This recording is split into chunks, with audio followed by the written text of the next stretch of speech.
Fala pessoal, mais um ManzaCast e a Convapcast. Estou aqui com minha amiga Maria Rita. Fala Maria Rita. Bom dia, Lúcio. Hoje é um dia muito especial pra gente, não? Especialíssimo. Muito especial pra gente. Mais uma vez aqui com você, como já disse, tô é de sócia casa, desse né? negócio, É de casa. desse negócio aqui já. Bom, queria agradecer à Convap por essa parceria. Obrigado, Maria Rita, nossa presidente agradece. aqui. Também agradecer os patrocinadores, Obratec Projetos e Polo Vale Decor. Maria Rita, conta pra gente quem é o convidado hoje do Aconvap e do Manza. Nossa, hoje nós temos um convidado muito especial, né? O nosso vice-governador, e que eu tenho muito orgulho de falar que é meu amigo, o Felício. Fala, e Felício. A recíproca é verdadeira, né? Muito bom ser entrevistado pela Maria Rita. Ela é boa de conversa. O negócio aqui vai longe, durar né? umas 3 horas, né? Se a gente contar todas as nossas histórias, vai ter que dividir em capítulos, né? Não, mas a gente combina só para contar as que pode contar, né? Tá bom. Aí já Aquelas mais... Aí já reduz um pouco. Aquelas difíceis deixa para no particular. Mas eu tive o privilégio de trabalhar com a Maria Rita e ali desenvolver uma amizade, acompanhar o trabalho dela em outros governos que eu não participei até. Ela Sim. participou de outros governos também e sempre acompanhando o trabalho. Então, e agora à frente da Convap com essa nova missão que foi dada a ela e que, para variar, ela está tirando de letra, né? E nós, no governo do Estado de São Paulo, estamos lá para estimular o ambiente de negócio e fazer com que a gente tenha aqui na região esse desenvolvimento econômico tão importante e que as construções e obras trazem com geração de emprego de forma muito rápida, consistente e oportunidade de trabalho. Além disso, eu sei que a Convap também tem qualificação para as pessoas, Sim. então é oportunidade, às vezes, até do primeiro emprego hoje, né? A mão de obra está cada vez mais difícil. A gente encontra gente querendo emprego, mas não trabalho, né? Então, verdade. Mas sei que a Convap também faz esse trabalho de qualificação junto às construtoras que fazem parte da Convap. Então, prazer e um privilégio estar aqui para a gente falar sobre o Estado de São Paulo e o que vocês quiserem saber. Com certeza. Vamos começar conhecendo um pouco quem é o Felício. Legal. Primeiro, dizer quem eu sou hoje, né? Aham. Hoje eu sou pai da Isadora, né, que tem Sim. 19 anos, e marido da Vanessa. Né? Minha Maravilha. família, a Vanessa, que é aqui de São José, nasceu em São José. Isadora, que é de São José. Vanessa é minhoca, né, da terra. Né? Aham. Isadora também. E eu vim de São Paulo. E aí, contando um pouquinho da história, eu estudei num colégio privado, particular lá em São Paulo, com uma bolsa de estudos.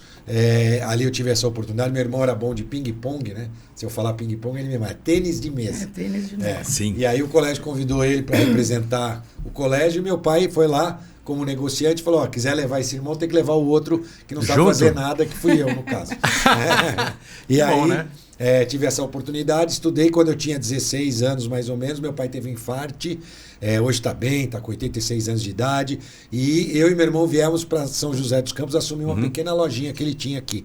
Moramos 3 anos e meio dentro da loja, eu, meu irmão e os Mickey Mouse, um fazendo companhia para o outro. Sim. Mas não era loja de comida, então não tem problema.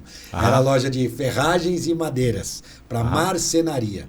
Né? Aliás, tá bonito aqui os móveis, aqui estão só Muito lindo, chique né? aqui, né? A gente já fica Sim. de olho, né? Com certeza. E aí nós assumimos a loja, morávamos dentro da loja, e aos pouquinhos a gente transformou aquela pequena loja numa rede de comércio de ferragens e madeira. História de muita gente aqui de São José, inclusive de muitos construtores, Sim. que eu acompanhei chegando aqui, né? Às vezes com uma mão na frente e outra atrás, e aqui com trabalho, dedicação, acabaram transformando suas construtoras em grandes construtoras, até com representatividade no estado de São Paulo e até mesmo no Brasil. E a história de muita gente que vai buscar, né, o seu espaço através daquilo que sabe e gosta de fazer. No nosso caso era o comércio, aos pouquinhos virou uma rede de comércio de ferragens e madeiras. Eu depois acabei vendendo a minha parte do negócio para o meu irmão e investi em outras áreas. Mas antes disso, com 23 anos de idade, eu estava lá no balcão da minha loja e um marceneiro chamado Belésia me convidou no sentido de na verdade ele me questionou. Ele falou, Felício, vai ter um plebiscito. Eu tinha 23 anos. Parlamentarismo, presidencialismo e monarquia. Você vai votar em qual? Era 1994, né? E aí eu disse, olha, eu não sei o que é parlamentarismo, não sei o que é monarquia e não sei o que é presidencialismo. Falou, não, tem um grupo de pessoas que está se reunindo, está discutindo sobre isso. Era um partido político, eu me juntei a esse grupo, aprendi, votamos no parlamentarismo, né? Perdemos, né? Lamentavelmente. Sim. Acho que hoje nós estamos... Né? Hoje essa situação que a gente vê desse Sim. presidencialismo de coalizão poderia ter sido evitado com o parlamentarismo, mas vida que segue, né? Nós temos que nos adequar às realidades. E aí eu então passei a fazer parte desse grupo político que elegeu um prefeito 2 vezes, depois outro prefeito. Então eu tive a oportunidade em 2016 de ser o candidato a prefeito de São José. Fui eleito no primeiro turno e depois reeleito. E aí, então, acabei deixando o Anderson Farias cuidar da cidade, tem feito muito bem o nosso prefeito. Sim. E segui ao lado do governador Tarcísio. Nós fomos vitoriosos também na eleição e eu me transformei no vice-governador. Esse é o resumo da história até aqui. Se quiser, eu posso fazer alguma parte aqui também, dizer que já fui garoto de programa, programador de computador, né? Fui programador de linguagem Basic. O pessoal vai fazer um corte e vai se aproveitar dessa fala, hein? Esse é o perigo, né? Esse é o perigo. Então, eu trabalhei com linguagem Basic, fui programador com 14, 15 anos de idade. Então, por isso também eu gosto tanto de tecnologia, inovação. Vem lá desde os 14 anos, eu aprendi sozinho. Não tinha muito curso na época, era o início dos microcomputadores no Brasil. E aí, depois, em 84, a Veja, não sei como, me identificou como um desses programadores, e eu e mais 4 garotos fizemos uma reportagem na Veja. A capa era Geração Baitnik. E aí entrevistava esses garotos que já estavam ganhando algum dinheirinho fazendo programa de computador. E eu era um deles e é bacana. Fico curioso para saber qual o destino dos outros 4, né, que fizeram junto comigo aquela reportagem da Veja. Eu até tenho a reportagem guardada, tem aquela Veja digital, né? E aí eu resgatei a reportagem. Então essa é mais ou menos a história, né? Eu formei em administração de empresas, aí fiz um MBA na GV, na Fundação Getúlio Vargas. Gestão pública, né? Em gestão pública, mas a maior experiência, sem dúvida nenhuma, é ter tido a oportunidade de ser secretário de transporte, ter tido a oportunidade de ser assessor de comunicação, presidente da Urban, a urbanizadora municipal, e depois, obviamente, candidato a prefeito, e aí a experiência se amplia ainda mais, porque a gente tem que conhecer de todas as áreas, né, na prefeitura, quando a gente quer mesmo fazer bem feito. Né? Então, informamos também um grande time na prefeitura e agora o Anderson tocando muito bem a cidade. A gente vê obras espalhadas, obras de infraestrutura, né? Espalhadas na cidade, mas também serviços, né? Uma educação cada vez de melhor qualidade, ensino 5.0, também na saúde, essa prestação de serviço que o Anderson tem trabalhado para oferecer à população de São José. Resumindo, essa é a história. Sim, já contou bastante coisa já aqui, né? Um pequeno resumo mesmo, né? Mas assim, eu tive a honra de conhecer o Felício. Nós trabalhamos junto, inclusive, no PSDB. Foi aí que ele era... Você também era na prefeitura lá? Era secretário ou não? Eu já fui eu era antes dele, fui do Emanuel, fui do Cury também. Foi nessa época que eu conheci. Sim. E a gente... Eu me candidatei a presidente do PSDB, sabe, num determinado momento, porque eu não queria que as pessoas que estivessem lá fossem... É isso que eu não queria ser presidente. Ninguém ia me deixar ser presidente também, não. A Maria Rita já defendia a renovação, inclusive internamente. Sempre. E aí eu peguei e falei, não é possível, sou candidata. Aí alguém chegou e falou para mim, se a gente colocar o Felício, não esses nomes, você abre mão? Abro mão. Aí abri mão. Mas aí trabalhou comigo. Mas aí ele me convidou para ser secretária. Assim que ele ganhou. Com certeza, mais né? importante na E executiva. aí trabalhamos junto ali muito, muito próximos. E depois ele foi secretário de transporte, fui diretora dele numa época. Então, assim, conheço muito. Sempre admirei muito, Felício, a sua visão de futuro, né? Ele vê as coisas anos na frente, sabe? É o planejamento, né? Mas ele vê muito longe tudo. Ele tem essa visão de futuro. E agora, no governo do Estado, que eu tenho admirado, o trabalho todos de vocês, não tenho dúvida, mas o que eu tenho admirado especialmente é a velocidade da resposta para as coisas do governo, né? Ontem, Lúcio, fiquei impressionada. Nós tivemos muito problema com a Sabesp no final da semana. Sim. Sempre nós temos alguns, mas... Ele estava comentando da reunião aqui. E assim...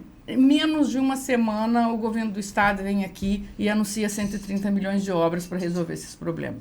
Então, são respostas muito rápidas, como foi a lei de São Sebastião. Então, eu queria que você falasse um pouco do governo, do que a gente vê um pouco, né? Mas também tem o que a gente nem consegue ver que você faz no estado inteiro. Com mas certeza. Também uma admiração, Lúcio, por essa disponibilidade dele. Você imagina o vice-governador tirar um tempo hoje para estar aqui gravando com a Convap. Então, essa disponibilidade não é só com a gente, com todas as entidades.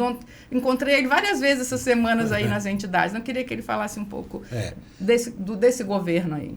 Obrigado, Maria Rita. Primeiro, o compromisso, né? Meu compromisso, quando eu fui candidato, é que eu teria uma atenção especial para a cidade e para a região. E eu tenho feito isso na prática, né? De estar presente aqui. Em outras regiões também. Essa semana já tive em Águas de São Pedro, já tive rodando por outras cidades, mas sempre reservando um tempo aqui para São José, para prestigiar os eventos, para estar perto das pessoas aqui.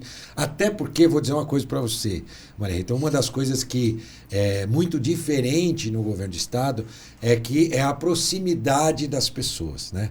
O governo te afasta, o prefeito está ali junto às pessoas no dia a dia. O governo te afasta. Então a gente tem que ter um esforço muito grande para fazer questão de estar perto das pessoas. Senão daqui a pouco você está absolutamente isolado no conforto do Palácio dos Bandeirantes. Né?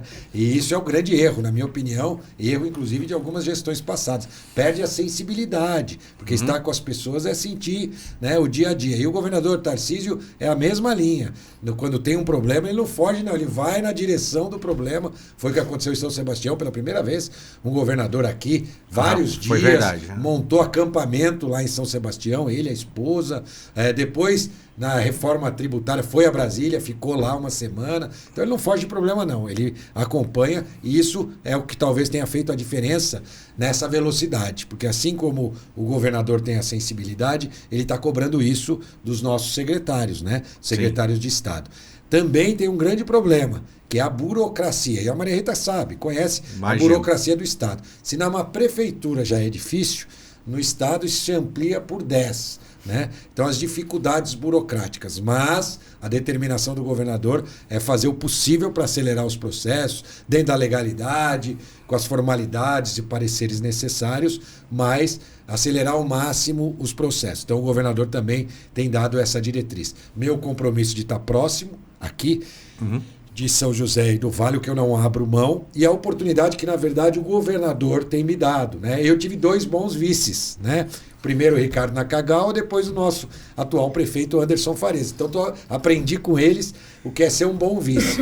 Um bom vice tem que estar à disposição do titular para aquilo que ele precisar do apoio e da ajuda. Né? E é isso que eu tenho feito. Né? Além das missões que o governador já me deu como presidente do Comitê de Desestatização, um programa importante do governo que envolve tudo, PPPs, concessões e privatizações, na coordenação, a questão da região central, chamada como Cracolândia lá, as cenas abertas de uso do centro. Essas são 2 missões de coordenação entre secretarias. Além disso, eu represento o governador, visito as regiões, faço inaugurações de obras. Essa é a vantagem, a gente consegue se dividir e o governador me dá essa possibilidade de rodar pelo estado de São Paulo, levando as obras que são do governo, né? Porque o governador não consegue estar em todos os lugares, e aí eu estou lá à disposição dele para representá-lo aonde necessário. E aqui na cidade, com carinho especial, pela proximidade que eu tenho para com as pessoas,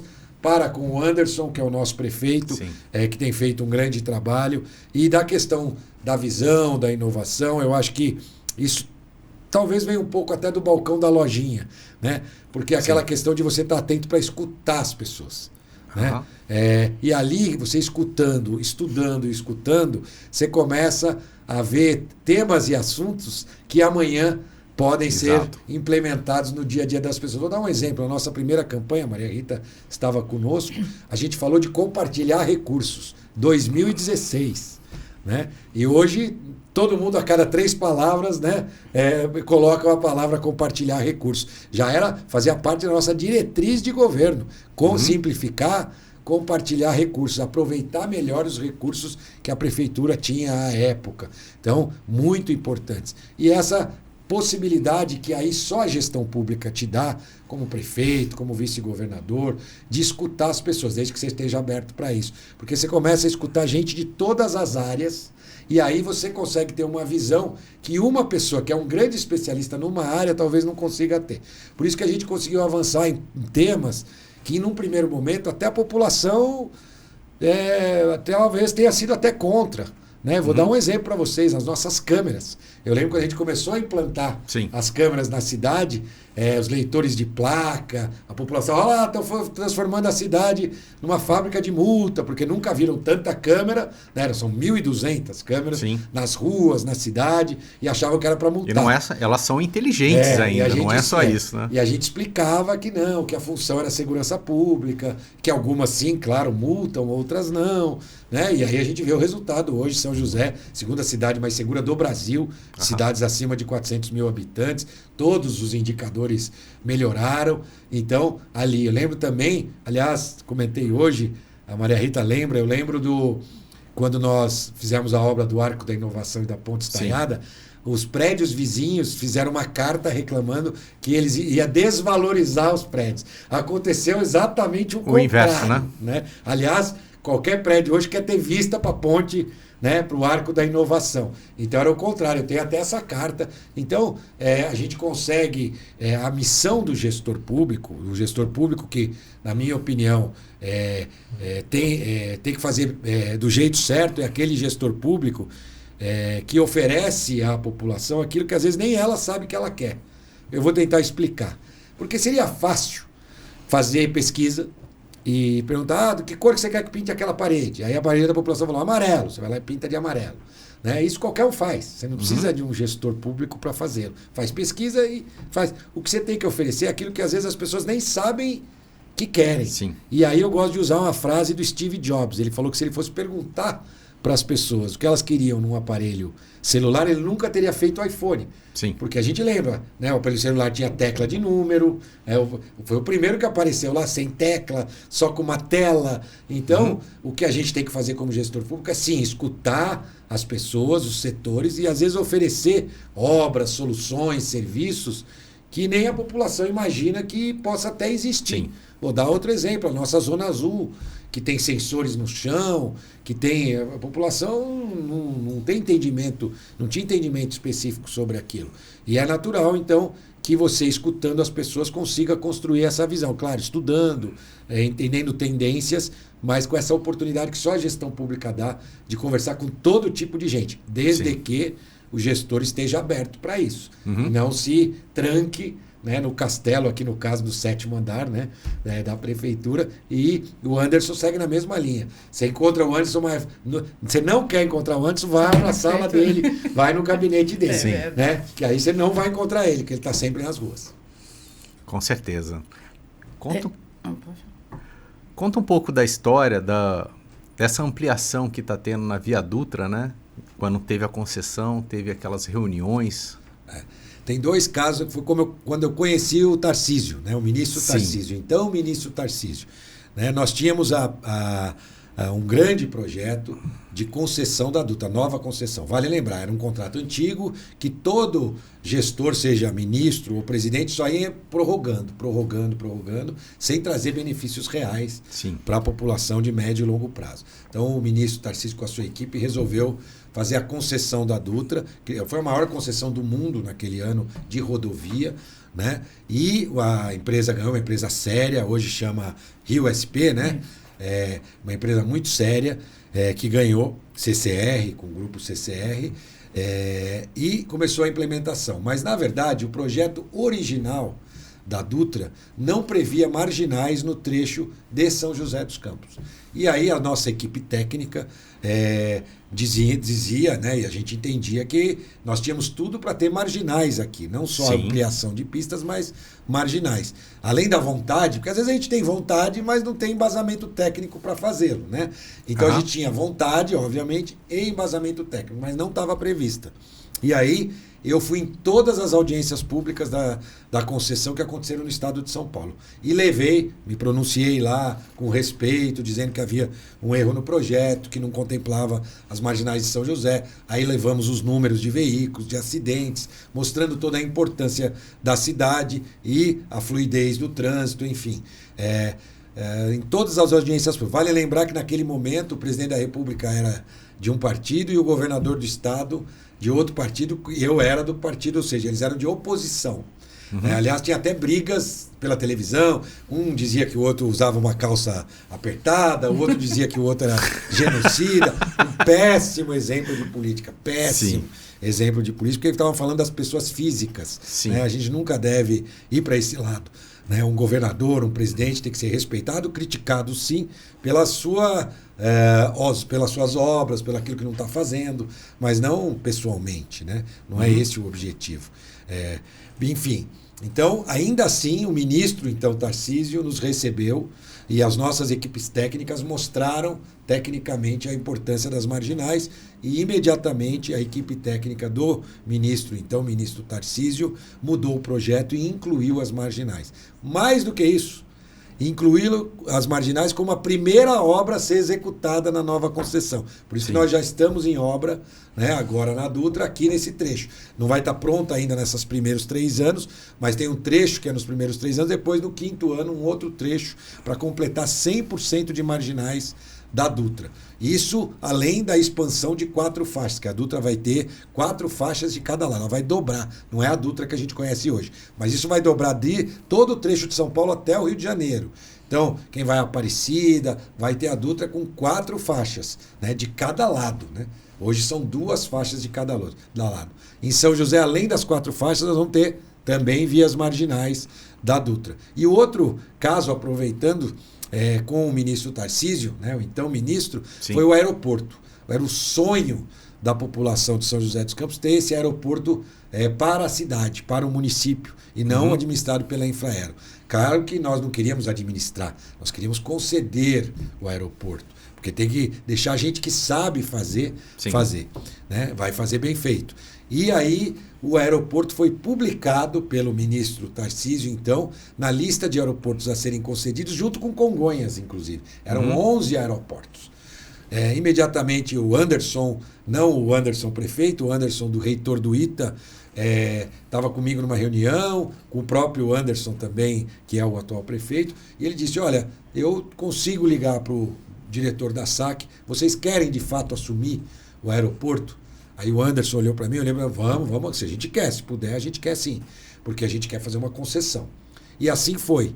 Ele entrou em contato com o Ronei, que era o secretário da Aviação Civil, SAC, que está uma posição que o ministro da Infraestrutura também cuida, né, que era o então ministro Tarcísio, e nós ligamos e dissemos que tínhamos interesse de assumir o aeroporto para fazer uma concessão, mas que para isso precisava tirar dessa publicação. Imediatamente, 2 dias depois, uma nova publicação retirou o aeroporto da lista de aeroportos, e eu vou dizer por que a gente queria tanto que fosse separado, eu já vou dizer. E publicou um novo edital, 1 mês depois, passando o aeroporto por 35 anos para a Prefeitura de São José dos Campos. Então foi uma grande conquista, aí nós precisávamos fazer uma concessão do aeroporto. E por que era importante que a gente fizesse essa concessão separado? Porque imagina você, um dono, uma empresa, aliás, quem ganhou agora aquela AENA, que ganhou o aeroporto de Congonhas, tem 10 aeroportos, entre eles o aeroporto de Congonhas. Ali olhar para São José dos Campos, no máximo ia servir para guardar a peça de avião aqui. Né? Ela não ia olhar com o carinho necessário e a dedicação necessária para transformar o aeroporto naquilo que a gente sonha. Então não ia dar importância, porque o grande foco seria o aeroporto de Congonhas. Então nós retiramos, fizemos a concessão, fomos surpreendidos por uma notícia que nós nem sabíamos. Por isso que quando o objetivo é nobre, as coisas acontecem positivamente. Eu também sou muito otimista.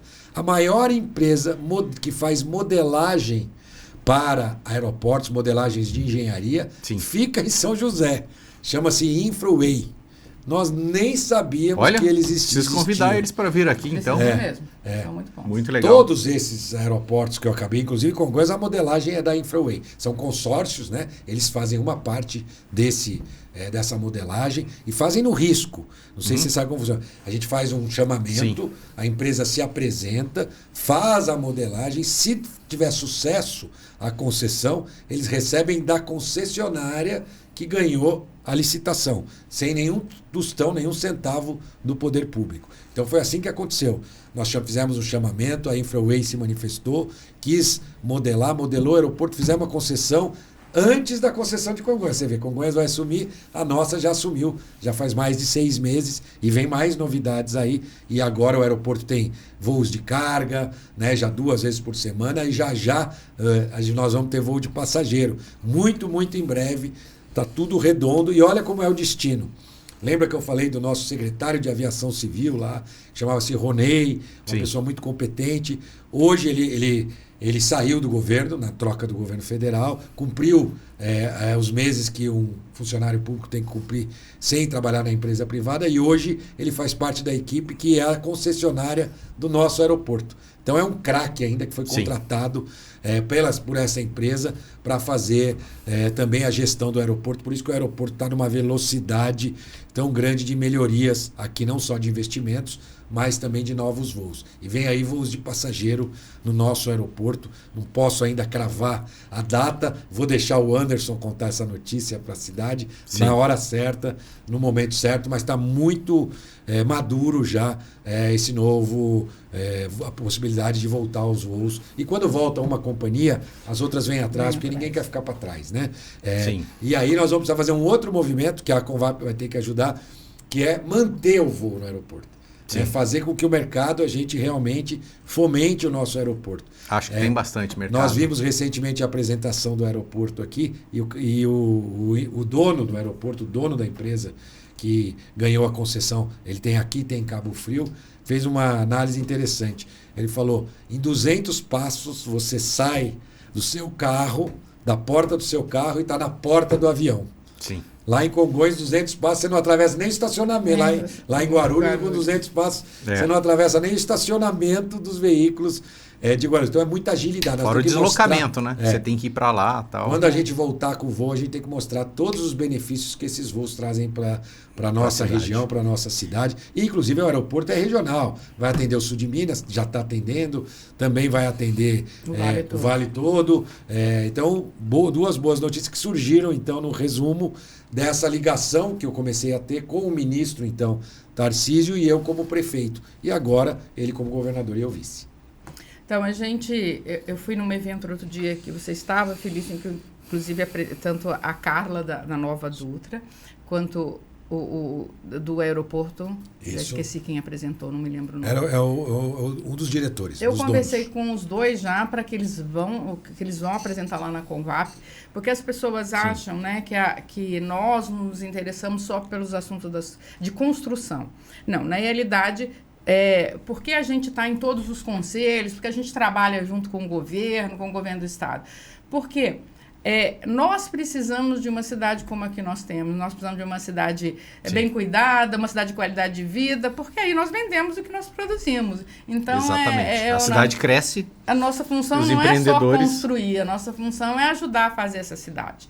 E eu acho que um grande mérito do seu governo e que o Anderson continua realmente fazendo um excelente governo, continua tão nosso parceiro quanto você era, é essa abertura, entender que isso já é seu, de que o governo não se faz sozinho, né? Você falava de compartilhar recursos e as pessoas achavam que era dinheiro, né? E não é só dinheiro, né? Você abriu realmente, a gente participou de toda, da construção, principalmente lei de zoneamento, plano diretor, e não só isso, né? De todas as leis e de todas as discussões, tanto que fomos a primeira entidade a escrever uma carta dizendo que você devia sim ser candidato naquele momento a governador, porque a gente entendia a importância disso para São José e para o Vale.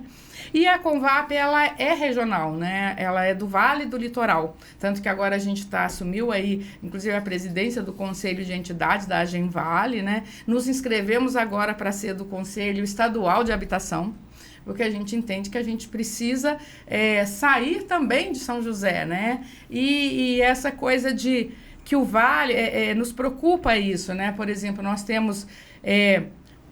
ainda o Vale como a cidade mais violenta, a região mais violenta, e São José como um oásis no meio, né? Então a gente entende que a gente precisa levar o desenvolvimento de São José para o restante do Vale também, que eu acho que é o que você está fazendo, tanto que as pessoas brincam que você é vice-governador e governador do Vale.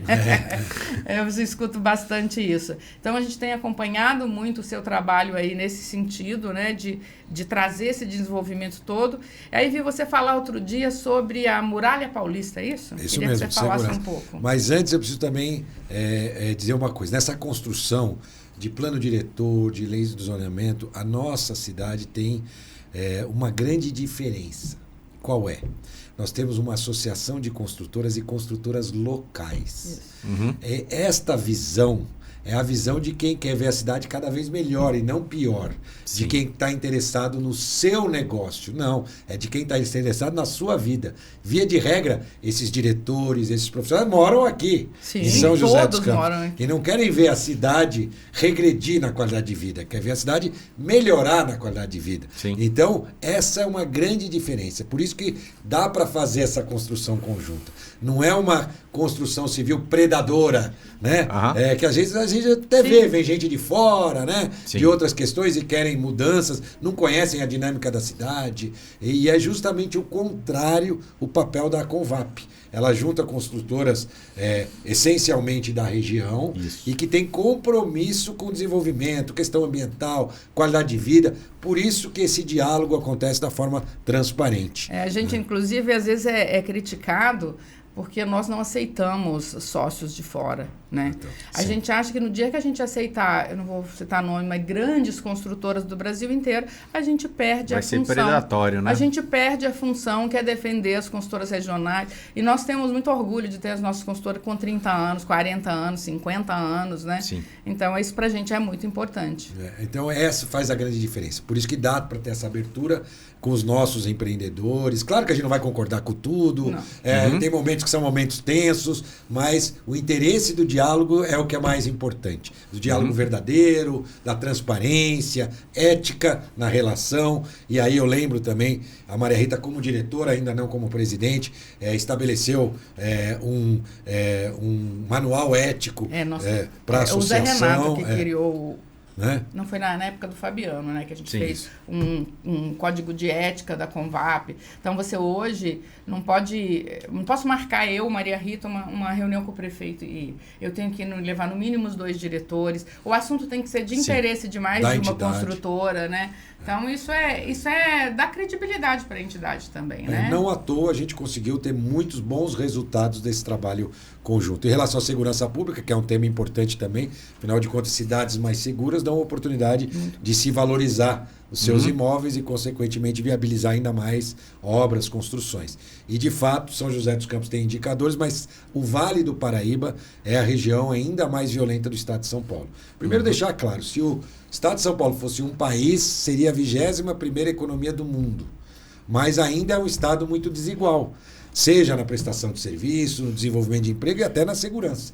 Então, a gente tem que dar mais homogeneidade para o Estado, levar serviços e na segurança pública a mesma coisa. Aqui a gente conseguiu avançar muito com tecnologia, as câmeras, aqui em São José. Por que não levar isso para o Vale inteiro? Já que o Vale é a região mais violenta do Estado de São Paulo. É isso que o governador pediu e, por isso, a região do Vale do Paraíba é a primeira a ser contemplada pela Muralha Paulista. O que é a Muralha Paulista? Não é aquela muralha lá do México com os Estados Unidos, nem muralha da China. É tecnologia com câmeras digitais, com reconhecimento, câmeras inteligentes, com leitores de placa para acompanhar, seja um fugitivo, um criminoso que cometeu um crime e está fugindo de uma cidade para outra, pegando a Dutra. Sim. Você consegue fazer o rastreamento, né, dele ou para investigação também. Tão importantes para você conseguir fazer melhores investigações e até inquéritos mostrando e apontando suspeitos de determinados tipos de crime.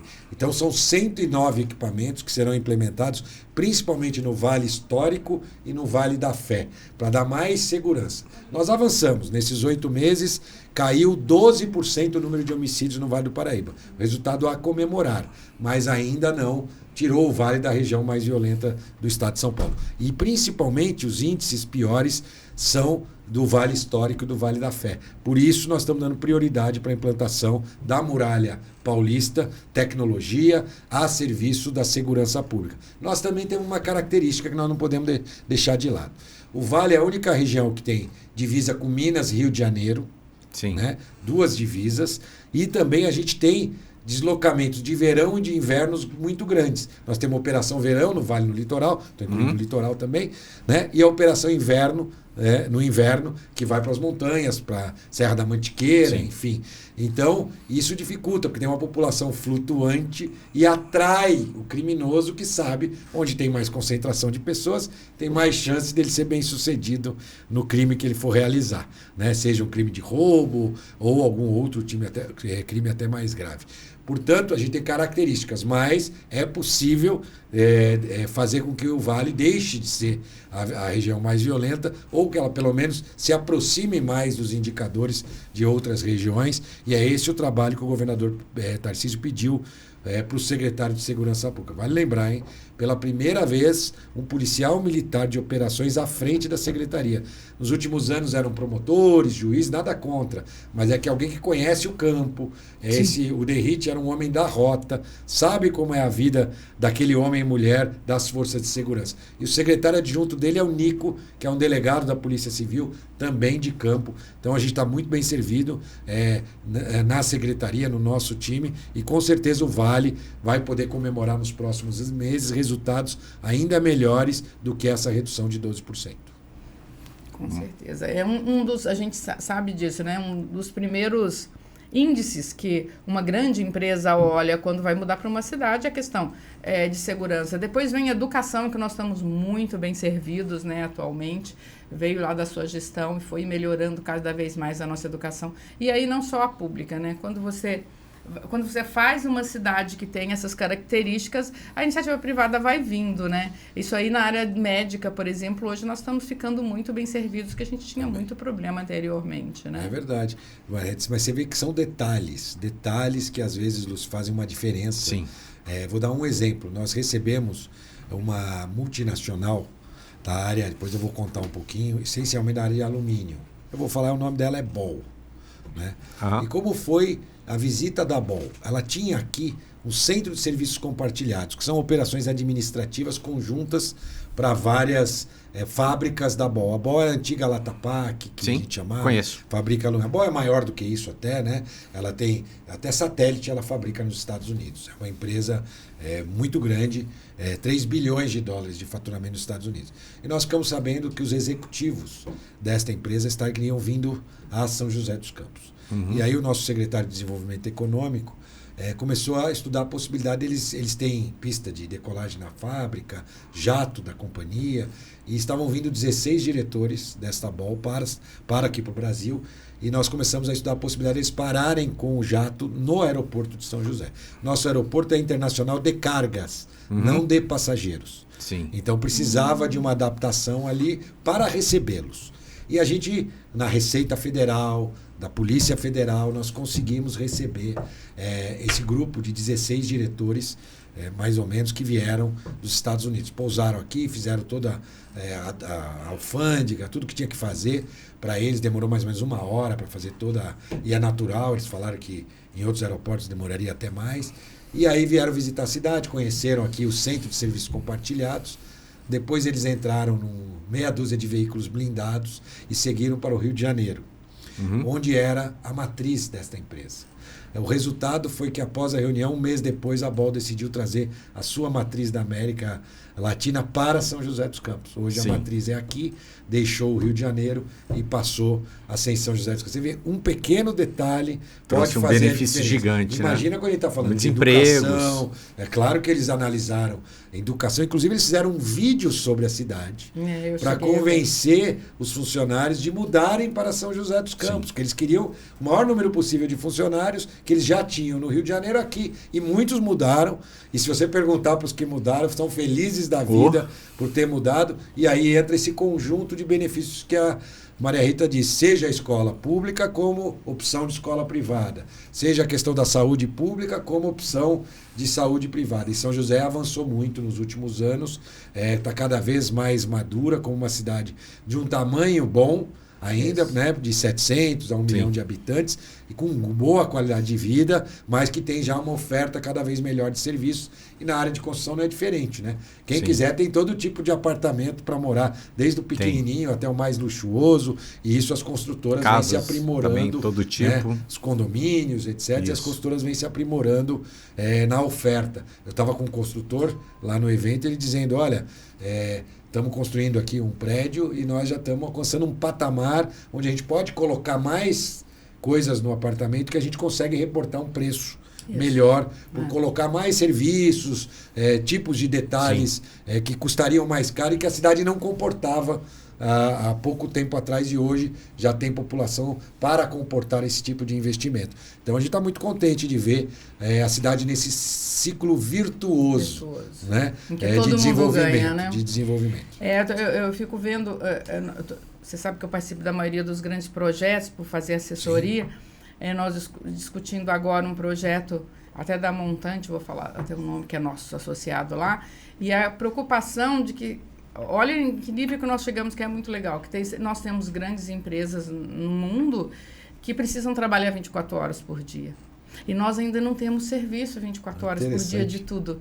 Então, é um grande empreendimento em que você vai ter serviço todo dia, alimentação 24 horas, porque nós temos empresas que trabalham. Você teve uma multinacional que ela atende ao mesmo tempo lá na China, no Japão. Tem um terceiro turno, né? Tem um terceiro turno que nós ainda temos supermercado, mas ainda não temos um tipo de serviço. E o que eu acho que evoluiu muito em São José foi a área também de eventos. Bem e com com evoluiu? Porque eu acho que você entendeu naquela época, como o governo do estado está entendendo agora, que cada um faz melhor o que faz, e a iniciativa privada faz melhor. Uma concessão exitosa.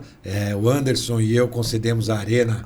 Né? E que é um sucesso. Né? Aliás, hoje diz que tem muitos show. eventos. Todo dia tem show. É impressionante a quantidade de eventos, mas tem novidade. Que o Anderson acaba de conceder também o Martins Pereira. Exato. Sim. Então agora o Oscar, sabendo, o grupo do Oscar, assumiu a concessão do Martins Pereira. Então a gente vai ver lá o estádio também multiuso. Vai ter show, vai ter futebol, vai ter esporte. Então agora, daqui a pouquinho, a gente já vai ver também mais uma opção, até para shows maiores. Já tem lá a Arena e agora vai ter o estádio Martins Pereira utilizado também para entretenimento, para eventos. Isso gera emprego, arrecada impostos. Sim. Né? Então, muito legal, porque as concessões e privatizações são fundamentais. Eu lembro, olha que loucura, terminamos uma arena que estava abandonada, né, há muitos anos, terminamos essa arena e entregamos a chave já para o concessionário. Tem muita gente que também não entendia aquilo. Como que você constrói uma coisa, né? Da cidade, né? E entrega para o concessionário e tal, e aí você percebe que exatamente aquilo que a gente planejou está acontecendo. O volume de shows é incrível, dando opção de entretenimento à população. E mais do que isso, garantindo o uso público também. Porque tem dias que estão garantidos, seja da Arena ou agora do Martins Pereira, a utilização para a prefeitura em eventos públicos. Então a gente consegue fazer as duas coisas. Esse é o caminho do governador. Eu estou à frente do Comitê de Desestatização. A gente tem aqui o projeto das balsas que nós vamos conceder.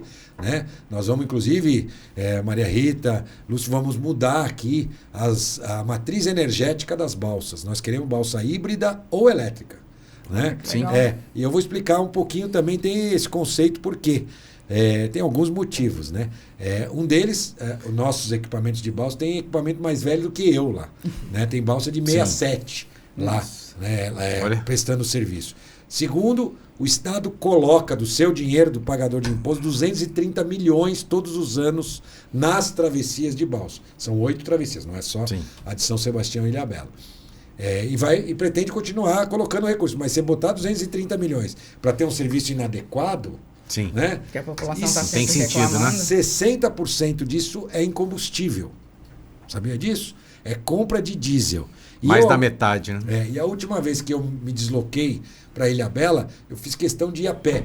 Até porque estava ventando, e como as balsas são antigas, quando venta muito, para a balsa. Eu falei, deixa eu ir a pé, porque daí na volta, qualquer coisa, eu arrumo um jeito de voltar, mesmo se não for de balsa, e deixa o carro aqui desse lado. E fui a pé. E aí tem mais um problema. Você chega lá, sem contar a condição da balsa, você sai de uma ponta e chega na outra defumado, né? Com o cheiro do diesel e a fumaça. Verdade. Né? Então, a matriz energética vai fazer bem para o meio ambiente, vai trazer economia de operação, imagina, 60% no diesel, a gente tem experiência. Vale lembrar, em 2017, São José já tinha sua frota elétrica dos automóveis da BYD, que ninguém ouvia falar dessa empresa. Hoje é uma empresa reconhecida mundialmente, né? E lá a gente tinha, lá em 2017, já uma parceria com a BYD. Então, as balsas também. Tem projeto do trem Intercidades ligando São Paulo a Campinas. O nosso ministro, então, Tarcísio, que voltou com o transporte ferroviário para o Brasil, agora está voltando para São Paulo também, com o trem Intercidades, que é um trem de passageiros, ligando São Paulo a Campinas. Depois tem o projeto São Paulo-Sorocaba e São Paulo-São José dos Campos. Projetos, né? Porque são projetos que alguém tem que fazer uma parte, o outro faz outra, porque são obras de médio e longo prazo, né? Não são obras que ficam prontas na mesma gestão. Com certeza. Isso é um legado que o governo vai deixar, né? Vale lembrar também, no caso do trem, recursos do BNDES em parceria com o governo federal, do trem, mas empréstimos do BNDES, e depois nós vamos ter a travessia também Santos-Guarujá. Mas sobre a travessia seca, né, o túnel Santos-Guarujá, mas sobre concessões aqui para a nossa região, a gente tem a estrada de ferro de Pinda também, Pinda-Campos do Jordão, que nós vamos fazer uma concessão da estrada Pinda-Campos do Jordão, também que vai ser importante, concessões de escolas e privatização, escolas para manutenção, tá? Construção e eventualmente manutenção de escolas também em PPPs ou concessões. E por fim a privatização da Sabesp e do EMAI. A EMAI é uma empresa geradora de energia do Estado e a gente não vê sentido o Estado ter uma participação acionária na EMAI. Portanto, vários projetos de PPPs, concessões, na mesma linha do que a gente deu de exemplo aqui, que o Anderson tem feito aqui na cidade de São José. Muito legal para a gente, joseense, ver, né, que você consegue levar as suas experiências de São José e que o Tarcísio te dá abertura para isso, para que essas experiências virem projetos no Estado, né? O que você faz de bom num lugar é para ser levado para outros lugares, né? Aliás, tem mais um caso, São Sebastião, né? As unidades habitacionais que estão sendo construídas em São Sebastião são do mesmo modelo do nosso hospital de retaguarda, que foi construído na pandemia em 35 dias. São 517 unidades habitacionais. Na verdade, mais do que o modelo, é a mesma construtora. Conhecimento, tecnologia, tudo junto ali, né? Que fez as paredes lá do nosso hospital. É a mesma que está construindo uma tecnologia que chama Wood Frame. Pela primeira vez, o Estado contrata uma tecnologia inovadora para a construção de casas nesse volume. E é incrível hoje. E nós vamos conseguir entregar essas unidades habitacionais no mesmo ano de que aconteceu a tragédia, ou seja, até dezembro nós teremos essas casas entregues à população com uma tecnologia inovadora, a mesma que nós utilizamos aqui. Então, de fato, como a Maria Rita disse, o governador Tarcísio está sempre buscando novas ideias e quando a gente tem essa oportunidade de contar um pouco daquilo que a gente fez e que for positivo e possa ser aplicado. A preocupação dele agora, Maria Rita, Felício, nós precisamos usar a tecnologia de construção inovadora para a escola, para a creche e também para a área de saúde. Como é que a gente consegue implementar isso? Nós vamos ter que fazer um trabalho com o Tribunal de Contas, porque infelizmente, aliás, vou contar aqui, eu costumo, né? Sim. Por exemplo, vou dar um exemplo para você. Eu recebi uma notícia há 20 dias atrás que o contrato do hospital de retaguarda, que nós construímos em 35 dias, foi julgado irregular. Porque faltava 3 orçamentos. Por quê? Porque é uma tecnologia inovadora. Nós comparamos com o hospital de campanha, que custava mais caro. Né? O hospital de campanha, aqueles de barraca, custava mais caro. E depois ia ser demolido. Depois ia ser desmontado. e construção tradicional. Nós fizemos orçamento dos 3 tipos. E aí aquele técnico que só olha o papel, olhou e falou, não, está faltando 3 orçamentos aqui. E aí, então são essas coisas. Às vezes a inovação não consegue, na verdade as leis não acompanham a velocidade da inovação. E lá no Hospital de Retagada tem mais um agravante, 85% foi pago pela iniciativa privada, nem foi dinheiro público. Né? Via de regra não devia nem passar pelo Tribunal de Contas, 85%. Né? Mas a gente vai, obviamente, argumentar e eles devem depois... a gente tem defesa, né, que a gente chama, mostrando os argumentos. É natural, cai na mão de um técnico lá, lê o papel, fala, não, 3 orçamentos, está faltando. Eu acho que um dos problemas ainda é isso, né?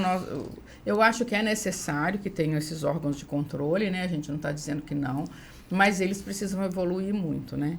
E acho que um problema que que os governantes têm em qualquer nível é a questão do próprio Ministério Público, que também é muito importante o papel, mas que exagera muitíssimo, né?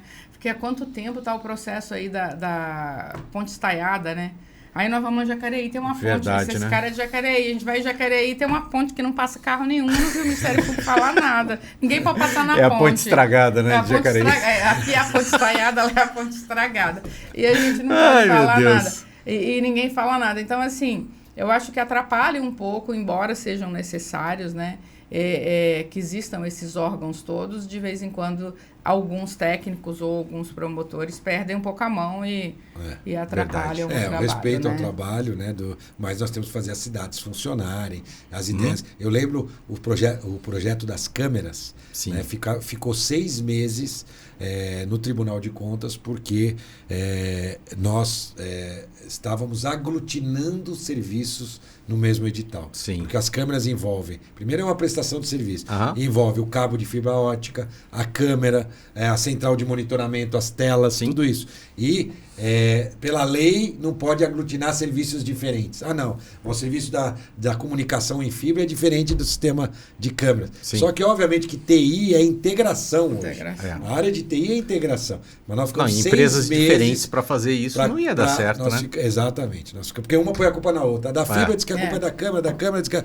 Então, passou o fio errado. Exatamente. Aí o servidor que está lento. Então tudo isso está aglutinado propositalmente, né, para dar mais economia e mais eficiência. Mas nós tivemos que defender essa tese 6 meses no Tribunal de Contas para eles concordarem com essa tese e permitirem a publicação do nosso edital. A parte boa é que ele serviu de inspiração também para a cidade de São Paulo, que acabou de contratar 20 mil câmeras com o mesmo modelo de edital utilizado aqui em São José dos Campos, como serviço, câmeras inteligentes, reconhecimento facial. Então, o gestor público referência, né? A cidade é referência. Tem que ter a coragem, claro, a ética, para mostrar que é um processo ético, que não está voltado para esse ou para aquele fornecedor, mas sim para melhorar a qualidade de vida da cidade.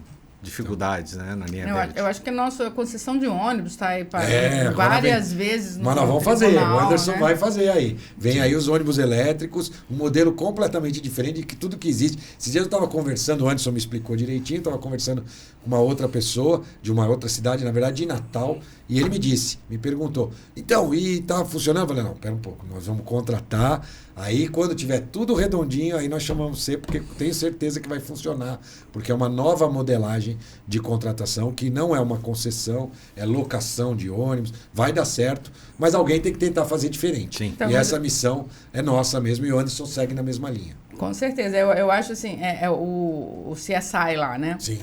Virou modelo para todo mundo, né? O Vinícius, que é presidente do CREA atualmente, né? Porque ele já trouxe de cidade lá, as cidades que ele conhece, porque ele leva a questão da cidade inteligente, né? E fala um pouco, então, que você foi o primeiro que... O primeiro selo nosso foi no seu governo, né? É verdade, a gente teve, né, essas realizações. Certificações. Né? E a gente vê o estado de São Paulo exatamente na mesma linha, né? Para vocês terem uma ideia, nesses primeiros 8 meses, nós geramos 320 mil novos postos de trabalho no estado de São Paulo. 30% de todos os novos postos de trabalho do Brasil foram gerados no estado de São Paulo. São investimentos anunciados pela iniciativa privada de mais de 200 bilhões de reais. Eles estão vendo o ambiente de negócio mais simplificador, mais ágil, e isso está atraindo investimentos de empresas. A gente, com a pandemia, as fábricas no mundo perceberam que centralizar a produção pode não ser muito bom, e resolveram descentralizar. E o Estado de São Paulo é uma grande opção para atrair esses investimentos. E aí a gente conseguiu já mais de 200 bilhões de recursos da iniciativa privada para ampliação de suas indústrias, novas indústrias sendo implementadas, né? Porque não existe um programa social melhor do que o emprego. Quando a pessoa com dignidade, com seu salário, volta para casa e sustenta a sua família com o seu salário. Por isso, nós vamos continuar atuando para gerar emprego, renda, valorizar o empreendedorismo, a livre iniciativa, sim, concessões, PPPs, privatizações, para que a gente possa gerar mais emprego e renda. Além disso, atuação também na área de educação, que é fundamental e importante. O programa Jovem Aprendiz Paulista, que dá oportunidade de trabalho para os nossos jovens. O ensino técnico para os nossos jovens. É muito importante que eles saiam com uma formação técnica, né, para que eles possam já ir para o mercado de trabalho, aqueles que pretendem, outros que querem fazer depois evoluir no ensino superior, tão importantes. O nosso secretário foi secretário do Paraná, é o FEDER, e lá no Paraná, ele é de São Paulo, foi para o Paraná e em 4 anos ele levou o Paraná ao primeiro lugar do IDEB. O IDEB é o índice que mede, né, o índice brasileiro que mede o aprendizado dos nossos jovens. E agora ele tem a missão de fazer a mesma coisa aqui no estado de São Paulo. Então são muitos desafios, mas nós estamos muito motivados para trabalhar muito pelo estado de São Paulo, e o nosso governador é o nosso grande maestro lá, liderando esse time. Maravilha, né? Uma equipe maravilhosa aí, técnicos fantásticos, né? Pelo que você está falando aí. Mandar um abraço para o Tarcísio também. Ele só está elogiando. Ele só está elogiando porque ele é engenheiro e o governador é engenheiro também. Que isso? O nosso podcast aqui é de construção, de engenharia. Ele é um grande convidado aqui para o nosso podcast. Se ele estiver pela região aqui. A população conhecia o Tarcisão do asfalto. Agora está conhecendo o Tarcisão da gente, da sensibilidade social, né? Esse homem que ele tem uma sensibilidade muito grande pelos problemas das pessoas, né? E a população do estado de São Paulo está tendo a oportunidade de conhecer esse lado que não conhecia. Maravilha. Com certeza. Mas olha, foi realmente um dia muito especial para a gente aqui, né? Especialíssimo. Muito especial te receber, te agradecer. A Convap está sempre à sua disposição. Sempre que você tiver novidade, quiser levar, a gente está sempre à disposição. Né? E falar aí um pouco dos seus planos futuros, ano que vem tem eleição, né? Como é que você vê isso aí para poder a gente terminar? Conta só o que pode, né? A gente está acompanhando. Aí eu vou falar de política um pouco, né, Maria? A gente está vendo movimentos aqui na cidade, claro, eu acompanho a minha cidade aqui, né? A gente tem essa missão por todo o estado, mas, obviamente, na questão política a gente tem acompanhado algumas discussões até em outros partidos, o PSDB, com problemas, né, internos, a gente vê essa discussão. E o PSDB, até lamentavelmente, se posiciona nesse momento, toda a sua executiva, como oposição ao governo do Anderson Farias. Natural, isso faz parte da democracia. A gente entende que o ideal é que estivessem se juntado ao nosso time, ao time do Anderson, hoje, e para que a gente pudesse caminhar assim no futuro. Mas resolveram optar por um caminho de oposição, se juntam a outros partidos de oposição, como por exemplo o PT, né? E a gente entende o problema partidário, cada um deve discutir dentro do seu partido. Para o seu João e para a dona Maria, eles estão nem aí para as brigas entre os políticos, né? O que eles querem ver é o buraco da rua, se foi consertado, se a manutenção da cidade está boa, se tem boa oferta de serviços de saúde e de educação, e eles têm visto e aprovado o governo do Anderson. Mais de 70% da população, segundo institutos de pesquisas renomados, apoiam o governo, aprovam o governo do Anderson. Isso hoje, com certeza, com as obras que estão sendo realizadas, a aprovação ainda vai aumentar. E nós vamos ter uma oportunidade aqui, é fato, se o Anderson confirmar sua campanha à reeleição, não só o meu apoio, mas o apoio do governador Tarcísio ao Anderson. Sim. E por que eu posso afirmar isso? Porque quando eu me juntei ao governador, né, para ser o vice do governador Tarcísio, nós colocamos em pauta esse tema. Governador, olha lá, na época Tarcísio, se nós nos juntarmos, ganharmos a eleição, Como é que a gente vai fazer em São José dos Campos? Nós não podemos você ter um candidato, ele que tem um domicílio eleitoral aqui, Sim. e eu que tenho a minha história de vida aqui, ele tem um candidato e eu ter outro. Então nós vamos ter o mesmo candidato. E a minha proposta é que se o Anderson quiser ser candidato à reeleição, que a gente o apoie. O governador firmou o compromisso, disse, você tem razão, Felício, está definido aqui, claro. Se a gente ganhar a eleição, eu for governador e você vice, São José dos Campos, e o Anderson quiser ser candidato a prefeito, nós vamos apoiá-lo. Então nós temos, né, esse time de pessoas também apoiando, identificando o trabalho, vários partidos que já se manifestaram em apoio ao nosso prefeito Anderson, como o MDB, o Podemos, o PP, né? Também partidos que estão, o PTB, que tem acompanhado e dado sustentação e apoio ao prefeito Anderson. A eleição é ano que vem, né? Eu vejo que o Anderson não está muito preocupado nessa questão eleitoral, ele está mais preocupado em atender as pessoas, em estar nas ruas, em conversar com o cidadão, em oferecer melhores serviços. E esse é o caminho mesmo. E a eleição deixa para resolver lá para frente. Então a gente está só acompanhando pelas redes sociais, algumas coisas, então é mais ou menos o cenário, mas é importante também deixar claro, a gente entende a decisão do PSDB de ser oposição, apesar, né, isso a gente entende que faz parte do jogo democrático, mas é importante que cada vez mais as pessoas saibam disso, porque faz parte de dar transparência para o meio político também. Sim. Eu vejo com muita estranheza, né, porque eu era PSDB, fui com você junto com o PSD, mas assim, o que eu vejo a estranheza é que nós todos trabalhamos juntos por essa cidade que está aí, e num dia a cidade estava muito bem administrada, no outro dia nada mais serve, está tudo errado, né? E eram as mesmas pessoas. As mesmas pessoas que estavam no governo. Aliás, tem alguns deles lá ainda, e que ainda ficam batendo. Mas o que eu acho é isso, falta coerência. E o que a população entende é coerência. Falta coerência política, né? Não, nada contra ninguém em específico, mas falta coerência política. É isso que me chateia, né? Me chateia. O trabalho vem sendo muito bem feito e reconhecido pela população. Com certeza. Mas é como se colocasse partido à frente da cidade.